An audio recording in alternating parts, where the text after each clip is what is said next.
नमस्कार साथियों, बहुत बहुत स्वागत है आपका। तो क्लासेस थोड़ी सी लेट हो जाती है, देरी से हो जाती है, तो जितना समय मिलता है उसके अकॉर्डिंग टाइम निकाल रहे हैं। तो आज हमारा टॉपिक रहेगा पदबंध।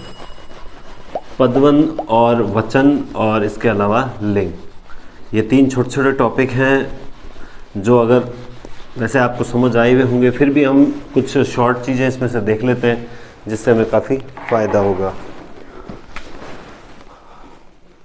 पदबंध, तो देखिए पदबंध होता क्या है। हम हर टॉपिक को जैसे कि वेरी इजीली बहुत सरल तरीके से करने की कोशिश कर रहे हैं ताकि एग्ज़ाम के अंदर हमें किसी प्रकार का कोई भी कन्फ्यूज़न नहीं हो। तो पदबंध चीज़ क्या होती है? देखिए, शब्द होता है, स्वतंत्र होता है, और जब शब्द वाक्य में कई शब्द मिलकर जब वाक्य में एक माला में पिरो दिए जाते हैं तो वो शब्द न कहलाकर क्या कहलाता है? पद कहलाता है। अब कई पद मिलकर जब एक पद का काम करते हैं, कई पद मिलकर जब एक पद का काम करते हैं तो वो क्या कहलाता है? पदबंध कहलाता है। जैसे मैंने एक वाक्य लिखा, राजेश की जगह मैं लिखता हूँ, जैसे बहुत बोलने वाला मित्र, बहुत बोलने वाला मित्र, ये सारे क्या हैं? अलग अलग पद हैं, लेकिन यहाँ पर ये सब मिलकर एक पदबंध का निर्माण कर रहे हैं। ये पद जो है वो आपस में बंध जाएंगे और बंधने के बाद ये एक पद का निर्माण कर रहे हैं। ठीक है। इसी तरह जैसे मैंने कहा कि धीरे धीरे चलने वाला। अब ये भी क्या है? एक पूरा पदबंध है, कई पद हैं और मिलकर क्या कर रहे हैं? पदबंध का निर्माण कर रहे हैं। ये बहुत सरल टॉपिक है, बड़ा आसानी से समझ आ जाएगा। अब पदबंध के प्रकार कितने होते हैं? ठीक है, पदबंध के 5 प्रकार होते हैं। पदबंध के जो होते हैं पदबंध के 5 प्रकार होते हैं। कितने प्रकार होते हैं? 5 प्रकार। हम बात कर रहे हैं 5 की। सबसे पहले मैं एक ही बोर्ड पर पूरे के पूरे पदबंध करवाने का प्रयास करूंगा ताकि आपका समय कम लगे और कम समय में आप सारी चीज़ भी क्लियर समझ जाओ और सारी चीज़ आपके समक्ष हो। इसके अलावा आपको वीडियो फॉरवर्ड करने की भी ज़रूरत न पड़े और पूरा भी देख पाओ, वरना एक जल्दबाजी के चक्कर में अक्सर आपके टॉपिक छूटते हैं, आप इस चीज़ को समझते नहीं हो, है ना। तो सबसे पहले है संज्ञा पदबंध। संज्ञा पदबंध, ठीक है। हम व्याकरणिक दृष्टि से भी बात कर लेंगे और अपने शॉर्ट तरीके से भी बात कर लेंगे। देखिए, संज्ञा पदबंध में क्या होता है? कई प्रकार के पद मिलकर अंत में जाकर कहाँ रुकेंगे? संज्ञा पर रुकेंगे। ठीक है, कई प्रकार के पद मिलकर जाकर संज्ञा के मतलब संज्ञा को ही संबोधित करेंगे। जैसे बहुत तेज चलने वाला शाम आज कहाँ रह गया? इस प्रकार से। अब अंडरलाइन जो रेखांकित आपको इस तरह से कर दिया, इस तरह से रेखांकित करके आपसे पूछा कि इसमें कौन सा पदबंध है, तो देखिए बहुत आपको क्या करना है, व्याकरणिक दृष्टि से कुछ भी हो, आपको जहां ये लाइन जाकर रुकती है वो आखिरी शब्द क्या है, आपको इस पे गौर करना है। वो आखिरी शब्द क्या है, वही उसमें पदबंध होगा। ये बहुत तेज चलने वाला, ये सारी चीज किसके बारे में आई है? शाम। और चूंकि लाइन भी कहाँ आके ठहरी है? शाम तक आके ठहरी है, तो इसका मतलब, और शाम क्या है? संज्ञा है, तो इसलिए इसमें कौन सा पदबंध हो जाता है? संज्ञा पदबंध हो जाता है। जैसे एक चीज और बता देता हूं,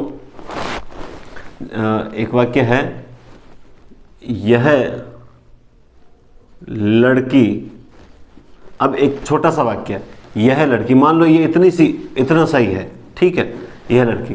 तो अब अगर इसमें पूछ लिया जाए आपको क्या करना है, जो लाइन जहां जाकर रुक जाती है वहीं आपको देखना है।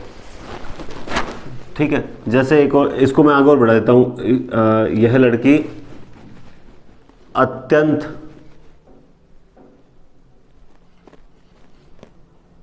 इसको रुको,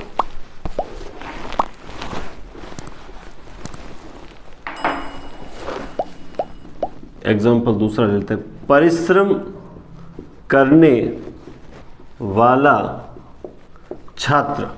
अब ये परिश्रम करने वाला छात्र, यहाँ किसकी बात हो रही है? छात्र की बात हो रही है। ठीक है, परिश्रम करने वाला छात्र कभी असफल नहीं होता। परिश्रम करने वाला छात्र असफल नहीं होता।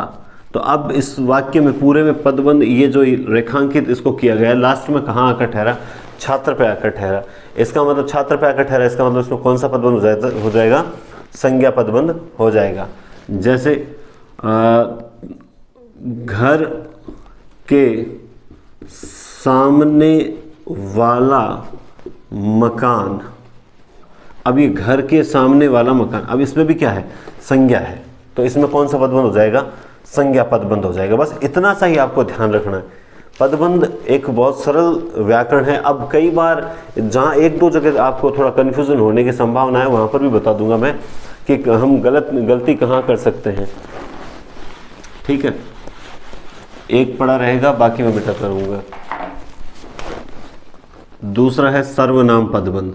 सर्वनाम पदबंध, देखिए आप, मैं अगर सरल तरीके से समझा रहा हूँ तो इसका मतलब हर टॉपिक सरल नहीं होता। चलो ये तो सरल टॉपिक है, मैंने आपको वर्ण, संज्ञा, सर्वनाम, विशेषण, क्रिया, अव्यय सारे के सारे बहुत इजी तरीके से समझाए हैं और इससे बाहर कुछ नहीं जाता है। अगर ये कॉन्सेप्ट आपका क्लियर है तो इसका मतलब आपकी व्याकरण भी क्लियर है। सर्वनाम पदबंध सिंपल सी बात है। अब मैं इसी को आगे बढ़ाऊंगा। जैसे परिश्रम करने वाले तुम कैसे असफल हो गए, एक वाक्य लिया। अब रेखांकित का परिश्रम करने वाले तुम, अब सिंपल सी बात है, वहां था परिश्रम करने वाला श्याम असफल, या परिश्रम करने वाला, इस प्रकार से परिश्रम करने वाला राम कैसे असफल हो गया। अगर मैं इसको राम लिख देता हूं तो ये संज्ञा हो जाएगा, और यहाँ पे संज्ञा के स्थान पे प्रयुक्त अगर सर्वनाम आ गया तो ये सर्वनाम पदबंध हो जाएगा। इसके अलावा इसमें कुछ भी ऐसा नहीं है जो आपको समझ में नहीं आए। परिश्रम करने वाले तुम कैसे, अब तुम पे आकर रुक गया तो इसका मतलब क्लियर सी बात है कि ये सर्वनाम पदबंध रह जाएगा। अब जैसे एक वो हमने एग्जांपल लिया था क्रिया में, जो लड़की कल आई थी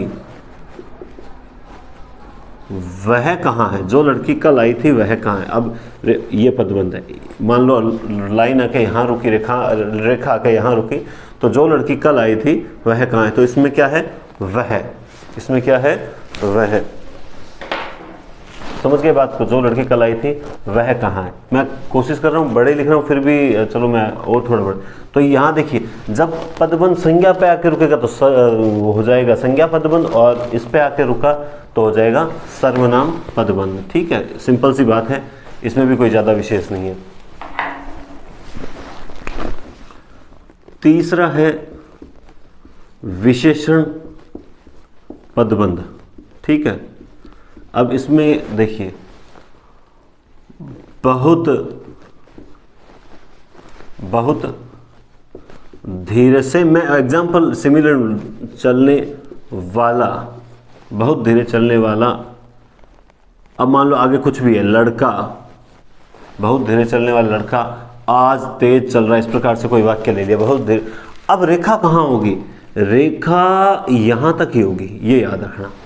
अगर लड़का तक आ जाती है रेखा तब तो ये संज्ञा पदबंध हो जाएगा। लेकिन अगर इस लड़के की विशेषता क्या है? ये लड़का बहुत धीरे चलता है, बहुत धीरे चलने वाला लड़का, इसका मतलब ये बहुत धीरे चलने वाला, ये कैसा पदबंध हो जाएगा? ये विशेषण पदबंध हो जाएगा। क्यों? क्योंकि ये इस संज्ञा की विशेषता बताने वाला जो पद है वो सिर्फ ये इतना ही है। उसके बाद इसको सिमिलर अगर साथ में ले लिया तब तो ये संज्ञा पदबंध हो जाएगा। बात समझ आई? जैसे राधा बहुत समझदार और सुशिक्षित, इस प्रकार से। अब यहाँ पर ये कहाँ जाकर रुका? सुशिक्षित पे, और सुशिक्षित कैसा है? विशेषण है। ये एक इस प्रकार से आ जाएगा, इसका मतलब तो ये विशेषण डायरेक्ट आ गया तब तो समझ आ रहा। लेकिन कई बार यहाँ जाकर रुक जाता है और हम इसके आगे वाला इस शब्द को गौर कर लेते हैं, तो ये गलती न करें। और प्रश्न भी करवाऊंगा, आप निश्चित रहिए, मैं कम से कम 30 प्रश्नों के 10 टेस्ट आपको करवाने की पूरी कोशिश ही नहीं बल्कि मैं आपको करवाऊंगा भी, है ना। चाहे मुझे यहाँ करवाने पड़े और टेस्ट पहले आपको लूँगा, जो टेलीग्राम पर ही लूँगा टेस्ट, व्हाट्सएप पे बिल्कुल भी नहीं लूँगा। ठीक है, टेलीग्राम चैनल पर जो आपको टेस्ट मिल जाएगा, सुबह टेस्ट मिलेगा, तो शाम को कोशिश करूँगा कि हल करवा दूंगा, है ना, एक साथ ही, ऐसे बार बार लेट नहीं करेंगे और करवा दूंगा, टेंशन मत लीजिए। आपको जनवरी के अंदर आपका हिंदी का सिलेबस करवा के और टेस्ट एक बार रिवीजन करवा दूंगा, ठीक है। राधा बहुत समझदार है और सुशिक्षित, तो ये भी क्या हो गया, विशेषण पदबंध हो गया। जैसे अब ये भी आ गया, मेरी छोटी बहन, अब यहाँ रखना, यहाँ तक अगर आया तो क्या है, विशेषण पदबंध है, और बहन पे आ गया तो कैसा हो जाएगा, संज्ञा पदबंध हो जाएगा। मेरी छोटी, बस छोटी तक अगर रेखा है, इसका मतलब छोटी क्या विशेषण होता है, तो फिर विशेषण पदबंध। आपको तो अगर मैं एक शॉर्ट तरीका बताऊं तो आपको तो सिर्फ और सिर्फ इतना ध्यान देना है कि रेखांकित जो लाइन है उसमें रेखा कहाँ जाकर रुक रही है, बस आप इससे अनुमान लगा सकते हो। और बाकी अगर मान लो इससे भी कुछ हटकर होगा तो हम बिल्कुल निश्चित रूप से बात करेंगे, किसकी बात करेंगे, टेस्ट सीरीज के अंदर 10 जो पेपर होंगे उसके अंदर क्वेश्चंस की बात कर लेंगे, ठीक है। इसका भी एक उदाहरण लिख देता हूँ, मेरी छोटी, ठीक है। चौथा है क्रिया पदबंध। क्रिया, मैं समय नष्ट करने पे विश्वास नहीं करता, इसलिए मैं चाहूँ तो इस टॉपिक को 1 घंटे की क्लास में खींच सकता हूँ ताकि वीडियो और लंबा चले, वो मेरा औचित्य नहीं है। मेरा काम है आप तक टॉपिक पहुंच जाए और आपको लगे कि हाँ चलो यार ये टॉपिक है तो अपना एक क्लियर हो गया। ये भी बहुत बड़ा सेटिस्फेक्शन होता है कि जब आपका सिलेबस हो जाता है तो आपका बहुत बड़ा सेटिस्फेक्शन कि हाँ हमारा सिलेबस हो गया। अब वो तो अलग बात है कि अभी भी कुछ लोगों के मैसेज आ रहे हैं, सर किताबें कौन से पढ़ें। अब किताबें पढ़ना शुरू करोगे, पिछले 4 महीने से यही चल रहा है, किताबें कौन से पढ़ें, किताबें कौन से पढ़ें। तो फिर भाई मुझे तो आश्चर्य होता है कि आप अब तक भी ये पूछ रहे हो, तो सिलेक्शन से तो बहुत दूर हो, ठीक है ना। क्रिया पदबंध, क्रिया पदबंध में आप देखिए कि ये कहता है कि जब कोई पद समूह है ना, वो यानी क्रिया तक, वही सिंपल सी बात है, आप परिभाषा में मत उलझिए। मार्कर अगर हल्का चल रहा है तो मैं दूसरा ले लेता हूँ। जब कोई पद समूह जो होता है ना, वो वाक्य में पद समूह, पदों का समूह वाक्य में क्रिया का काम करने लग जाता है, तब वहाँ पे क्रिया पद। जैसे अब मैं क्यों, वह खा पी कर सो गया, देखिए क्रिया कितनी लंबी आ गई है ना। अब मान लो ये इस प्रकार से आ गया तो ये कौन सा हो जाएगा, ये हो जाएगा क्रिया पदबंध हो जाएगा। जैसे वह आज आ भी सकता है, अब ये क्या है, ये क्रिया पदबंध है, सिंपल सी बात है। ये कौन सा क्रिया पदबंध है, ये क्रिया पदबंध है। और चूंकि हमें पता है कि संज्ञा तो होनी, हमें कहाँ देखना है, हमें पीछे तक देखना है, यह याद रखना, आगे कभी मत देखना, ठीक है। वह खा पी कर सो गया, आ भी सकता है, वह कल चला जाएगा, ये भी क्या क्रिया पदबंध है। और ये एकमात्र क्रिया पदबंध ही ऐसा होता है जो वाक्य के अंत में होता है, क्योंकि क्रिया भी वाक्य के अंत में होती है, ठीक है। जैसे अब मैं कह सकता हूँ कि जैसे अभी जैसलमेर दुर्ग के में जो राज्याभिषेक हुआ तो उसमें कहा, एक न्यूज़ आई थी कि सोनार दुर्ग के दरवाजे बंद किए गए, इतनी भीड़ हुई थी, है ना। तो अब इस वाक्य को हम यूँ ले लेते हैं कि अब दुर्ग के दरवाजे खोले जा सकते हैं, है ना। अब दुर्ग के दरवाजे खोले जा सकते हैं। तो अब इस प्रकार से जो खोले जा सकते हैं, अब ये क्या, ये क्रिया पदबंध है कि आप मान लो आगे देख लोगे, दरवाजा संज्ञा, हमने संज्ञा पदबंध कर दी। यहाँ ये गलती बिल्कुल मत कर देना, दरवाजे खोले जा सकते हैं, ये कौन सा पदबंध हो जाएगा, ये क्रिया पदबंध हो जाएगा। याद रखना, जो चीज़ बता रहा हूँ ना उसे वापस रिवीजन करवाऊंगा, बहुत अच्छी एक क्लास ऐसी लूँगा जिसमें पूरी की पूरी व्याकरण जो होगी वो रिविज़न होगी। लेकिन याद रखें, आप अच्छे से पढ़ते रहें तो 30 के 30 क्वेश्चन सही होंगे, बस कॉन्फिडेंस रखें। पाँचवा जो है वो है क्रिया विशेषण पदबंध, क्रिया विशेषण। अब आपको सबसे पहले पदबंध हम लेट कर रहे थे, आपको संज्ञा आनी चाहिए, सर्वनाम आना चाहिए, विशेषण पता होना चाहिए, क्रियापति होना चाहिए, क्रिया विशेषण पता होना चाहिए, तब जाकर आपको पदबंध समझ आते हैं। आपने अगर ये टॉपिक नहीं देखे तो फिर ये ज़्यादा कि क्रिया विशेषण कौन सा होता है, क्या होता है। क्रिया विशेषण के मैंने बहुत अच्छे शब्द लिख के दिए हैं आपको, अव्यय का जो PDF नोट्स डाले हैं, है ना। तो क्रिया विशेषण, अब जैसे वह धीरे धीरे चल रहा है। अब सिंपल सी बात है, अब की बार रेखांकित कहाँ होगी, रेखा यहाँ होगा, बस धीरे धीरे क्या है, क्रिया विशेषण है, ठीक है। राजेश इसको मैं यूँ ले लूँ, इसको एग्जांपल ले लेते हैं। जैसे राजेश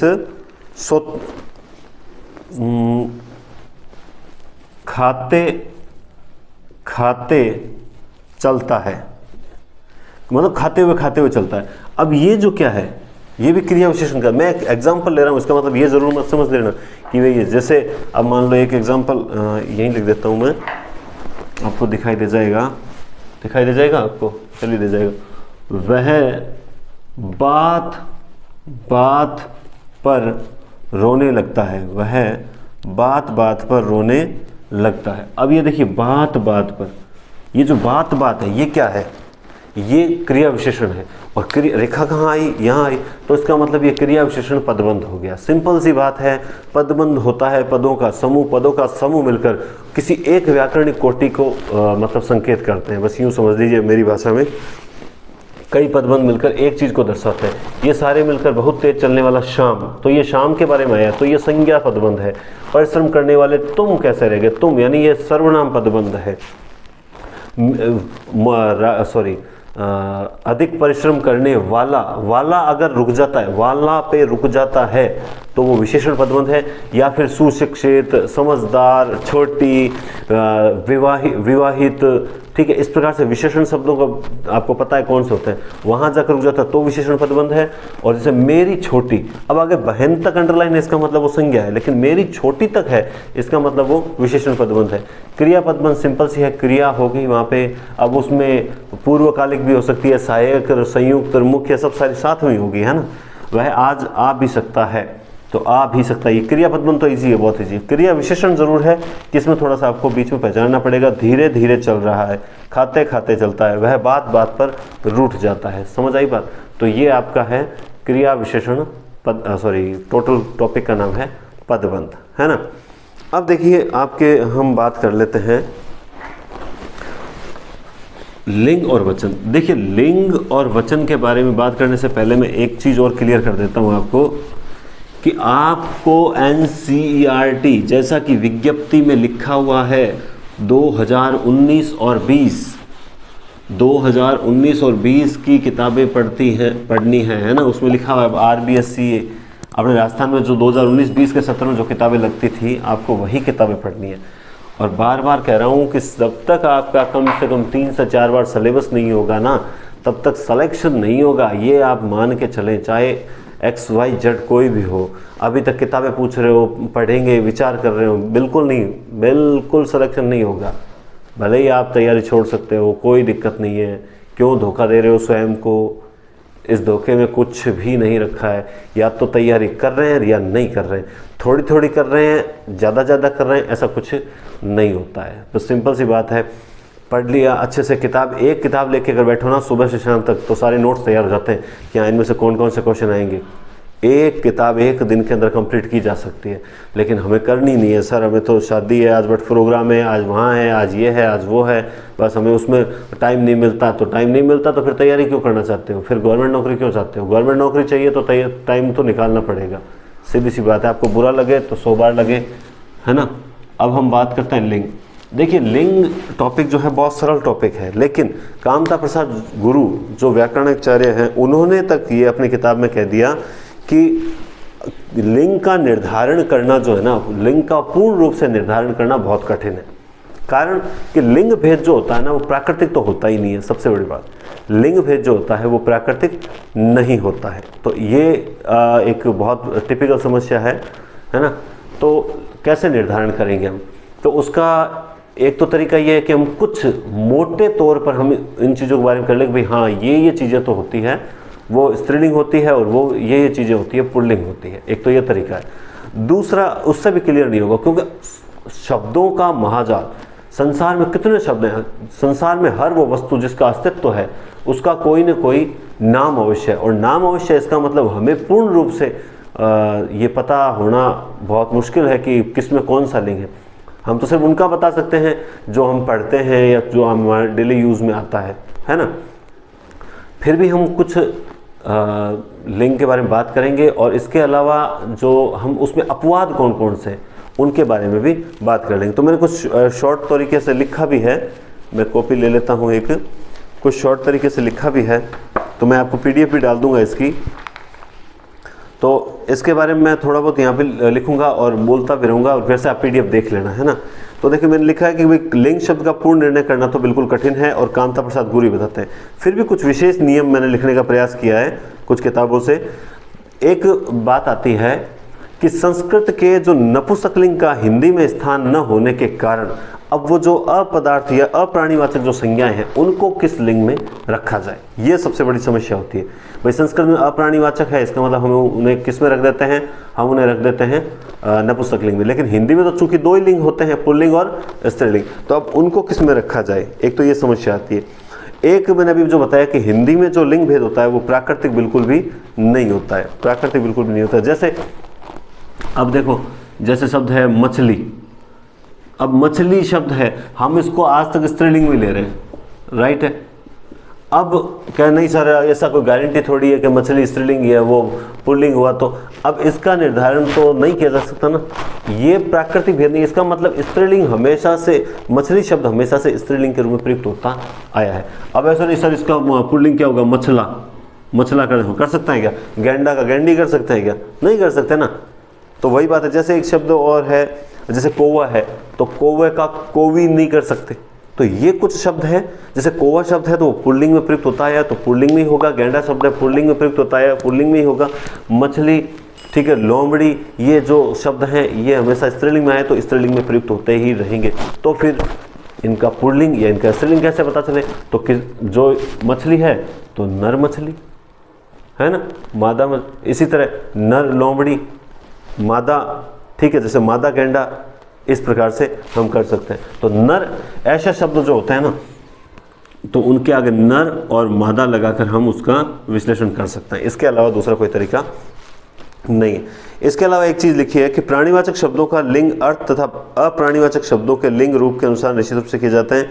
बाकी अच्छा रुकिए, मैं दोबारा क्लियर पढ़ के बताता हूँ कि प्राणीवाचक शब्दों का लिंग अर्थ, जो प्राणीवाचक शब्द होते हैं ना उनका लिंग निर्धारण होता है अर्थ के आधार पर।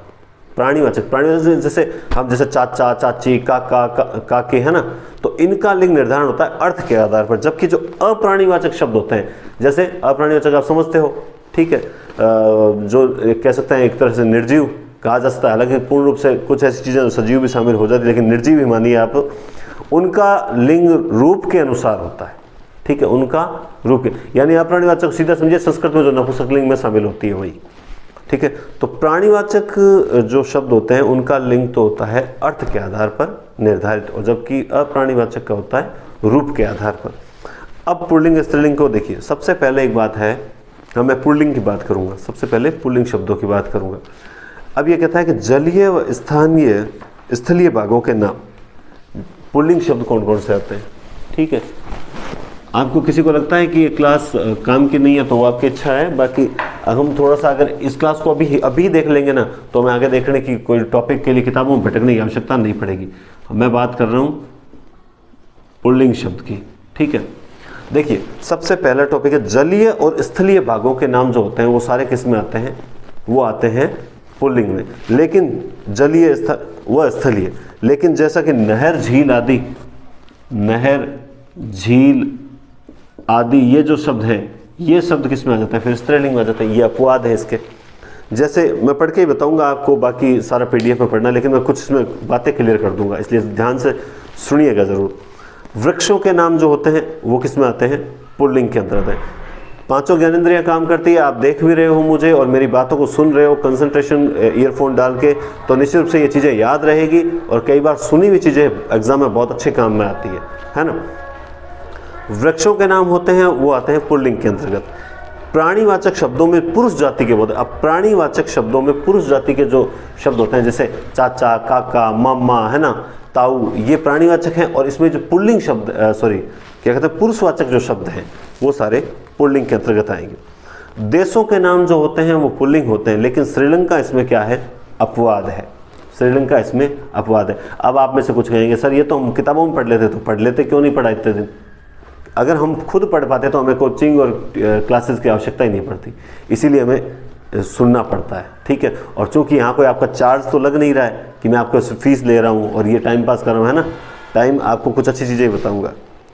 पर्वतों के नाम जो होते हैं वो किस में आते हैं, इसमें पुल्लिंग के अंतर्गत। ग्रहों के नाम, ग्रह जो होते हैं उनके नाम भी आते हैं पुल्लिंग में, लेकिन पृथ्वी क्या है, अपवाद है। मैं अपवादों के बारे में विशेष ज़्यादा बताऊंगा, ठीक है।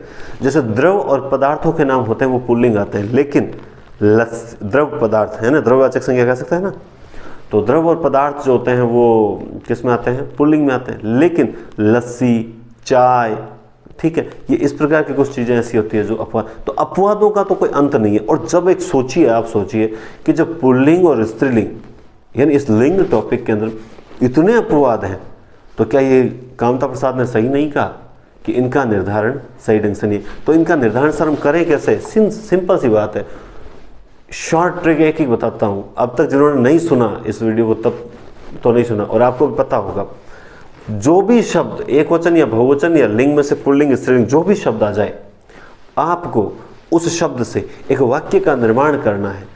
क्रिया जैसी आएगी वो उसी में जाएगा। अगर क्रिया स्त्रीलिंग में आ रही है तो वो स्त्रीलिंग शब्द है, क्रिया पुल्लिंग में आ रही है वो पुल्लिंग है, क्रिया एक वचन में आ रही है तो एक वचन है, क्रिया बहुवचन में आ रही है तो बहुवचन है। बस ये बात विशेष याद रखें, ये सबसे बेस्ट निर्धारण है। 99% ये काम कर जाता है, 1% आप शब्दों को सुन ही रहे। समय, दिन व महीनों के नाम भी जो होते हैं वो किसके अंतर्गत आते हैं? पुल्लिंग के अंतर्गत। रत्न और धातु के नाम, रत्न और धातुओं के नाम भी पुल्लिंग के अंतर्गत आते हैं। मैं बार बार कह रहा हूँ, ये मत सोचिएगा ये तो किताबों में लिखा हुआ है, मैंने 3-4 किताबों से लिखने का प्रयास किया है और किताबों में तो बहुत समय से लिखा हुआ है, लेकिन हमने आज तक कभी लिंग और वचन और पदबंध का कभी टॉपिक के हाथ नहीं लगाया। हम बड़े बड़े पदों पे पहुंच जाते हैं फिर भी इन टॉपिक्स के हाथ नहीं लगाते, क्योंकि हम समझते हैं ईजी है। बिल्कुल ईजी है निश्चित रूप से, लेकिन आपके जो कंपटीशन है रीट, उसके लिए इंपॉर्टेंट है, ईजी भले ही हो। रत्न और धातुओं के नाम भी इसमें आते हैं, जबकि मणि और चांदी ये दोनों अपवाद हैं। रत्न और धातु सारे पुल्लिंग हैं, किंतु मणि और चांदी ये अपवाद हैं। अनाजों के नाम भी पुल्लिंग में आते हैं, अनाज जो होते हैं उसके नाम भी किस में आते हैं? पुल्लिंग में आते हैं, जबकि जवार और जई ये जो होते हैं ये किस में आ जाते हैं? स्त्रीलिंग, अपवाद है। जैसे अब एक चीज़ है मोटी भद्दी, जो चीज़ें होती है ना मोटी भद्दी, वो सारी चीज़ें पुल्लिंग में ही आती है। जैसे अब मैं एक एग्जांपल बताऊं तो मोटी भद्दी, भारी भरकम जो जड़ वस्तुएं होती है ना, वो सारी की सारी किस में आती है? इसमें अपने पुल्लिंग में आती है, ठीक है। वर्णमाला के अक्षरों के नाम, मैं इसमें से कुछ जो नोट्स हैं उसमें एग्जांपल नहीं दे रखे, मैं ये भी देखूंगा पीडीएफ डालने के बाद कि आप में से कितने जन हैं जो मुझसे ये पूछते हैं कि सर इसमें आप 1-2 एग्जाम्पल बताओ, तब लगेगा कि वास्तव में आप पढ़ रहे हो। वरना मैं क्लासेस दे रहा हूँ, व्यूज़ आते हैं 800-800, 1000-1000, जबकि आप लाइक्स और कमेंट्स करते ही नहीं। व्हाट्सअप पे आके मुझे कहते हो सर बहुत अच्छा वीडियो है, क्लास बहुत अच्छी समझ आई, तो आप यूट्यूब पे कीजिए ना कमेंट्स, ताकि दूसरे साथी देखें, उनको लगे कि हाँ कुछ, अगर आपको अच्छी लगी इसका मतलब कुछ उसमें अच्छा है, तब अच्छी लगी है।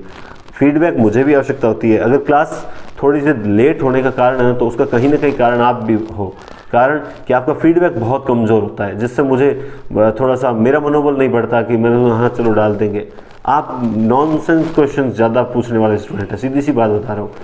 सर ये 50% है, 49% है, यार ये मुझे समझ नहीं आ रहा। जब विज्ञप्ति में सारी चीज़ क्लियर कर दी, इसके अलावा हमने व्हाट्सएप पे पूरा एक मैसेज टाइप करके और डाल दिया कि ये बंदे शामिल हो सकते हैं बीएड के आधार, बीए के आधार पर जो बीएड में शामिल हो उनमें बीए में परसेंटेज चाहिए, जो एमए के आधार पर बीएड में शामिल हुए उनके एमएड में चाहिए, सॉरी एमए में चाहिए। फिर बार बार एक ही प्रश्न 10 बार पूछ रहे हैं तो इरिटेशन होता है। आप मैसेज ग्रुप में पढ़ नहीं रहे, पर्सनल पूछने का प्रयास कर रहे हो, तो आपको पूरा क्लियर कर दिया तो आप उसे पढ़िए ना आराम से। आपको हो सकता है मेरी बात बुरी लगे कि हाँ अपने आपको ज़्यादा, नहीं ऐसी बात नहीं है, लेकिन आप थोड़ा सा ढंग से पढ़िए। जो मैसेज ग्रुप में डालते हैं समय नष्ट करके, तो वो आपके फ़ायदे के लिए डालते हैं, उसे अच्छे से पढ़िए तो सही, फिर समझिए। वर्णमाला के अक्षरों के जो नाम होते हैं वो भी सारे के सारे किस में आते हैं? पुल्लिंग के अंतर्गत आते हैं। और लेकिन अपवाद भी हैं, ई और री, ई और री, ये अपवाद हैं। इसके अलावा ये इंपॉर्टेंट चीज़ है, ध्यान से सुनिए।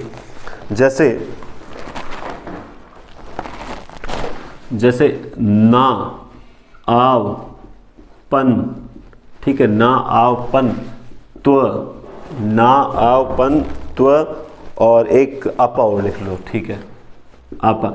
ये जो प्रत्यय हैं, इन प्रत्ययों से बने हुए शब्द जो हैं वो सारे किस में आते हैं? ना आव पन त्व आपा प्रत्यय। ये प्रत्यय अगर लगे हुए किस शब्द के पीछे तो वो किस में आएंगे?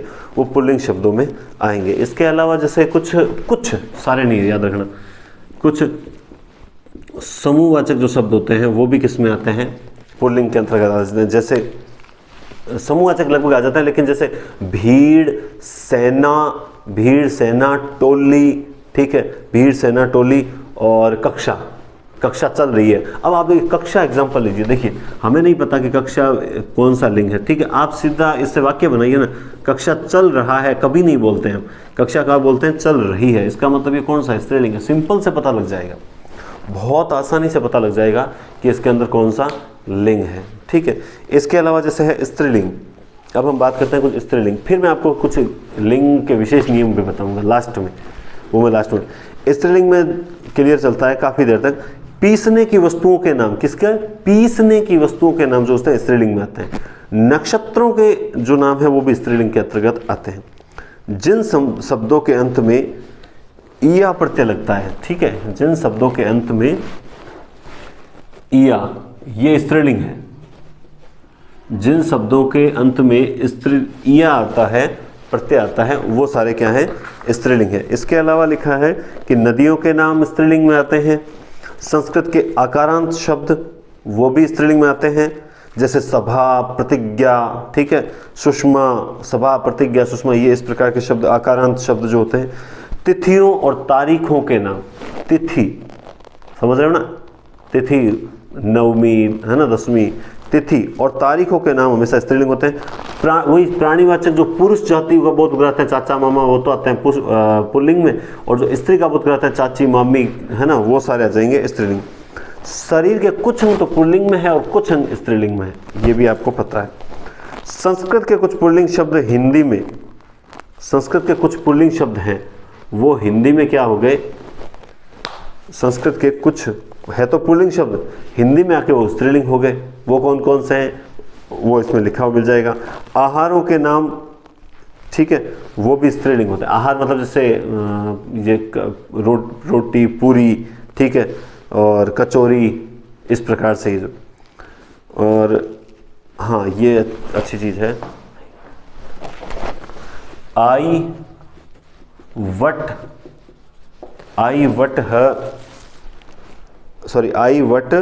हट ट, आई वट हट ट, मिठास वगैरह है ना, आस और ता, ये कुछ पढ़ते हैं। आई वट हट आस ट और ता, ये प्रत्यय अगर लगे हुए हैं किन्हीं शब्दों के पीछे तो वो स्त्रीलिंग शब्द होंगे। अगर ये आई वट हट ट आस और एक और कौन समझ गया, ता, ये प्रत्यय अगर लगे हुए हैं तो वो है स्त्रीलिंग शब्द होंगे। भाववाचक शब्द जिनके अंत में ई आता है, जैसे, ठीक है, जैसे ग्लानि, तो इसमें क्या आ रहा है? ई आ रहा है, समझ गए बात को। तो जिन शब्दों के अंदर ई और ई आता है वे भाववाचक शब्द जिनके अंत में ई आता हो, वो सारे के सारे शब्द किसके अंतर्गत आ जाएंगे? वो आ जाएंगे अपने स्त्रीलिंग के अंतर्गत। भाषा, बोली और लिपियों के नाम भी लगभग 99% जो होते हैं, 99 के लगभग सारे ही हैं, इसमें सारे भाषा, बोली, लिपि किसके अंतर्गत आते हैं? स्त्रीलिंग के अंतर्गत आते हैं। कुछ सामासिक पद भी स्त्रीलिंग होते हैं, कुछ सामासिक पद भी स्त्रीलिंग होते हैं, ठीक है। मैं यही इसीलिए पीडीएफ डालूंगा टेलीग्राम, जो वीडियो के नीचे टेलीग्राम लिंक दिया हुआ है उस पर ये पीडीएफ मिलेगी आपको, और आपका काम है उसको ढंग से पढ़ना और मुझसे क्वेश्चंस भी पूछे। आप चाहे तो मुझे जो व्हाट्सअप नंबर दिए हुए हैं उस पर आप मैसेज कर सकते, लेकिन जो टॉपिक चल रहा है उसी से संबंधित क्वेश्चन पूछे। मैं पढ़ा रहा हूँ पदबंध, लिंग, वचन, ठीक है, और मुझसे क्वेश्चन पूछा जा रहा है सामाजिक के बारे में या फिर कोई शिक्षण विद्या जब स्टार्ट हो तब आप एक के बाद एक प्रश्न पूछिएगा, मैं सारे को सारे आंसर दूंगा। लेकिन जब टॉपिक चल रहा है उससे हटकर प्रश्न पूछोगे तो मेरा आंसर नहीं आएगा, ठीक है। अब देखिए लिंग ज्ञान से संबंधित कुछ 3-4 नियम और देखिए। प्राणीवाचक संज्ञा जो होती है, यदि स्त्री का ज्ञान कराए तो स्त्रीलिंग है, पुरुष का ज्ञान कराए तो पुल्लिंग है। ये विशेष नियम, सीधी सी बात मैंने आपको पहले ही बता दी। आप वाक्य का निर्माण करके देख लो, अगर स्त्रीलिंग आए तो स्त्रीलिंग, पुल्लिंग आए तो पुल्लिंग, बस खत्म। 4 ऑप्शन होते हैं, ईजी में पता लग जाएगा, थोड़ा कॉन्फिडेंस रखिए। वाक्य का निर्माण करके देख लीजिए, मैं पूरे टॉपिक का सार बता रहा हूँ, वाक्य का निर्माण करके देख लीजिए, क्लियर हो जाएगा स्त्रीलिंग है या पुल्लिंग है। कुछ प्राणीवाचक सदैव पुल्लिंग होते हैं, जैसे कौवा, खरगोश, चीता, तेंदुआ, है ना, ये सदैव पुल्लिंग ही रहेंगे। और कुछ प्राणीवाचक सदैव स्त्रीलिंग होते हैं, लोमड़ी, चील, मकड़ी, ठीक है, इस प्रकार से लोग प्राणियों के समूह का बोध कराने वाले कुछ पुल्लिंग तथा कुछ स्त्रीलिंग होते हैं। बिल्कुल, जो मैंने अभी बताया, समूह का बोध कराने, जैसे टोली, भीड़, ये तो स्त्रीलिंग होते हैं, जबकि झुंड, गिरोह, ठीक है, ये जो शब्द होते हैं, कुटुंब, ये होते हैं पुल्लिंग शब्द होते हैं। कुछ पद बोधक शब्द उभयलिंगी होते हैं, ये भी अच्छी चीज़ है। कुछ पद बोधक शब्द जैसे राज्यपाल, ठीक है, मुख्यमंत्री, ठीक है, राष्ट्रपति, ये जो पद बोधक शब्द हैं, ये क्या होते हैं? उभयलिंगी होते हैं। इस पर जो व्यक्ति विराजमान है उसमें वही लिंग माना जाएगा, तो ये उभयलिंगी है, न स्त्रीलिंग न पुल्लिंग। ये क्या है? वाक्य पे कौन सा है? राज्यपाल, अगर स्त्री है तो स्त्रीलिंग है, पुल्लिंग है तो पुरुष है तो पुल्लिंग है। बस, फिर भी मैं आपसे फिर कह रहा हूँ कि आपको करना क्या है, सिर्फ और सिर्फ आपको इतना सा करना है कि आपको उस शब्द से वाक्य बना के देखना है। जैसे हम कोई भी शब्द आपके ध्यान में आ जाए, आप सिर्फ उस शब्द से वाक्य का निर्माण करके देख लो, जो भी लिंग आएगा, जो भी लिंग होगा वो आपके समक्ष आ जाएगा कि हाँ स्त्रीलिंग है या पुल्लिंग है, ठीक है। ये अब बात करें थोड़ा सा वचन के बारे में, कोई ज़्यादा विशेष नहीं है वचन के बारे में भी, 4-5 बातें हैं, वो आप 4-5 बातें वो भी मैंने लिख रखी है, आप देख लीजिए कि आदर सम्मान प्रकट करने के लिए प्राय एक वचन के साथ बहुवचन का। देखिए पहले तो वही बात क्लियर कर देता हूँ, जैसे हमें नहीं पता कि तौलिया शब्द है या फिर चलो अखबार शब्द है, सिंपल लेते हैं एक बार।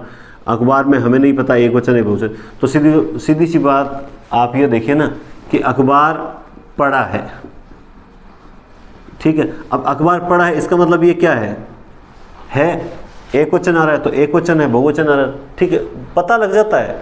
अब इसमें प्रश्न कैसे आएंगे?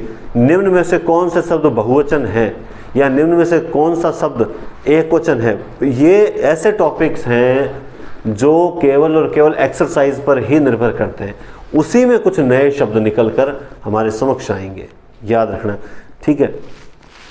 उसी में सामने आपको वाक्य बना के देखना है, आपको वाक्य बनाकर ही देखना है, इसके अलावा आपको कोई तरीका नहीं है। आप कितने रट लोगे?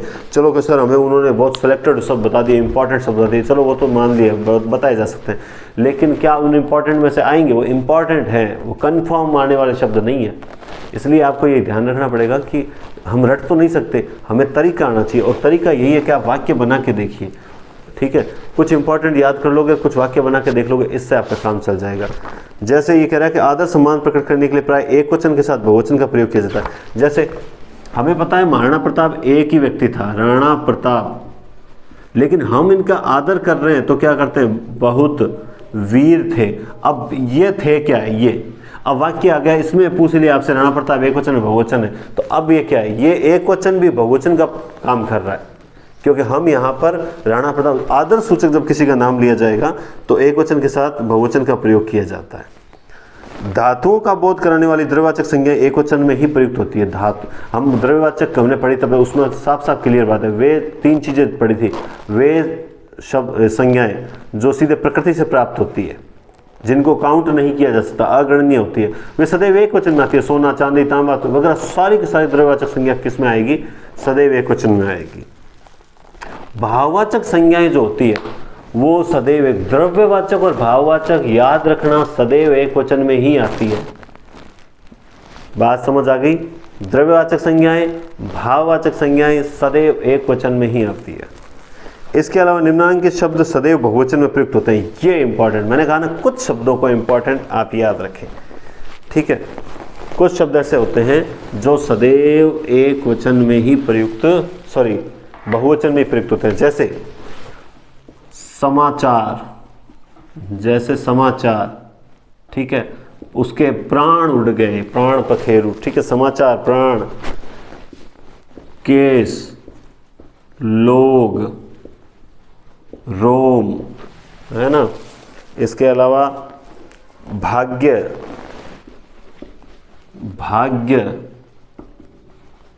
आंसू,